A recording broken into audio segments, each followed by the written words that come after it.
بسم اللہ الرحمن الرحیم نحمده ونصلی علی رسولہ الکریم اما بعد فاعوذ باللہ من الشیطان الرجیم بسم اللہ الرحمن الرحیم والعصر ان الانسان لفی خسر الا الذین آمنوا وعملوا الصالحات وقال النبی صلی اللہ علیہ وسلم لا ایمان لمن لا امانت له ولا دین لمن لا عہد له۔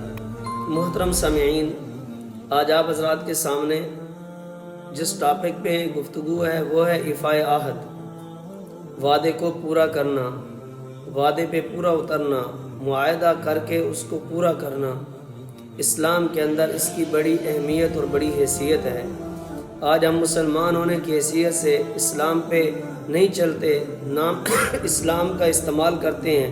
مسلمان ہونے کے باوجود ہمارے اندر وعدہ خلافی، جھوٹ، فراڈ یہ عام ہو چکے ہیں۔ ہم اس کو اپنی زندگی کا معمول بنا کر زندگی گزار رہے ہیں، اور اس کے بغیر ہم یوں سمجھتے ہیں جیسے کھیتی کو پانی دیا جاتا ہے۔ ہم جب تک اپنے باتوں میں، کاموں میں، اپنے مسائل میں ان کو استعمال نہ کریں، ہم ایسے سمجھتے ہیں جیسے کھیتی کو پانی نہیں لگا، تو ہم یوں استعمال کرتے ہیں اس کو۔ اس پر میں ایک واقعہ آپ کو بتاؤں تو پھر آپ کو اندازہ ہوگا کہ مسلمان اگر ایفائے عہد میں آ جائے تو پوری دنیا کو فتح کر سکتا ہے۔ ایک نوجوان گاؤں سے بس شہر کی طرف آیا کام کاج کے لیے۔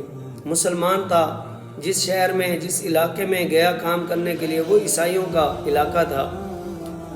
تو مسلمان دن بھر کام کرتا رہا، کام لگ گیا، مزدوری پہ لگ گیا، کام کرتا رہا۔ اس کو شوق تھا شکار کرنے کا۔ ایک دن وہ شہر کے قریب ساتھ میں جنگل آبادی میں گیا اور وہاں اس شکار کرنے کے لیے جب وہاں شکار کر رہا تھا، اس نے جب تیر چلایا تو تیر ایک جانور کو لگنے کے بجائے ایک چھوٹا سا بچہ آیا، اس بچے کو وہ تیر لگا، جانور کو نہ لگا، وہ بچہ موقع پہ مر گیا۔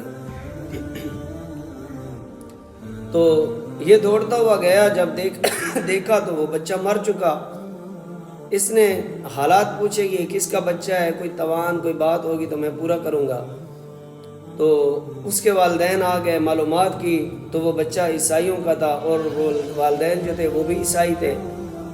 تو اس نے کہا کہ جو معاملہ کرو، میں نے جان بوجھ کے تیر نہیں چلایا، بلکہ میں نے تو تیر ایک جانور کو مارنا چاہا، لیکن وہ غلطی سے تیر اس کو لگ گیا۔ تو اس کے والدین نے کہا چاہے آمدن مارا یا بھول کر مارا، ہم تو اس کا بدلہ لیں گے، ہم ایسے نہیں چھوڑیں گے، ہم قاضی کے پاس جائیں گے یہ فیصلہ لے کر۔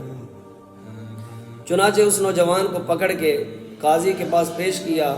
جس جج قاضی کے پاس پیش کیا وہ بھی عیسائی تھا، چونکہ علاقہ گاؤں وہ جو شہر تھا وہ تھا ہی عیسائیوں کا، اس میں اکثریت عیسائیوں کی تھی، تو وہاں جو جج اور قاضی تھا وہ بھی عیسائی تھا۔ تو فیصلہ ان کے سامنے گیا کہ بھئی یہ مسئلہ یوں اس نے کیا ہے اور ہمارے بچے کو اس نے قتل کر دیا۔ عیسائی جج نے پوچھا کہ ہاں آپ نے اس کو تیر مارا؟ تو اس نے کہا ہاں مجھ سے لگا ہے تیر، اس کو میں نے مارا۔ تو ان کے والدین نے مطالبہ کیا ہم تو قصاص بدلہ لیں گے، اس سے ہم یوں نہیں چھوڑیں گے۔ تو قاضی نے بھی فیصلہ کر دیا کہ ٹھیک ہے، اس کے پھانسی کا آرڈر جاری کر دیا اور کہا کہ فلاں دن، مثال کے طور پر جمعے کے دن اس کو پھانسی ہونی ہے۔ 10 دن، 7 دن، 8 دن ایسے درمیان میں اس کو جیل میں ڈال دیا گیا کہ اتنے دنوں کے بعد فلاں دن اس کو پھانسی ہونی ہے۔ تو جیل میں ڈالا گیا، اور جیلر جو تھا وہ بھی عیسائی تھا۔ تو اس مسلمان کے ذمہ اس کو پتہ چل گیا کہ اب میں مرنے والا ہوں، اب میرے پھانسی کے تو آرڈر ہو چکے ہیں، فیصلہ ہو چکا، اب تو بچنے کی کوئی چانس نہیں ہے۔ تو جیلر نے اسے پوچھا کہ تم کیوں آئے ہو، کس کھاتے میں جیل کے اندر؟ تو اس نے ساری صورتحال بتائی۔ تو اس نے جیلر سے کہا کہ میرے اوپر ایک احسان کریں، وہ احسان یہ ہے کہ میں نے کسی کا قرض دینا ہے، اگر آپ چھوڑ دیں، میرے پاس کسی کی امانت ہے تو میں وہ دے کر، وہ قرض دے کر میں واپس آ جاؤں گا، اپنے معاہدے کے مطابق واپس آ جاؤں گا۔ تو وہ جیلر نہ مانا۔ تو اس مسلمان نوجوان نے کہا کہ میں ایک مسلمان ہوں، میں آپ سے وعدہ کر رہا ہوں میں واپس آؤں گا۔ جب اس نے کہا کہ میں مسلمان ہوں تو جیلر نے فوراً اس کو چھوڑ دیا اور کہا کہ مسلمان کبھی جھوٹ نہیں بولتا، مسلمان کبھی وعدہ خلافی نہیں کرتا، اگر آپ وعدہ کرتے اس بات کا کہ واقعی آپ مسلمان ہیں اور آپ یہ کام کر کے واپس آئیں گے، میں آپ کو چھوڑ دیتا ہوں۔ انہوں نے کہا میں واپس آؤں گا۔ تو جیلر نے اس کو اس ضمانت پر، اس ذمہ داری پر چھوڑ دیا۔ وہ گیا اور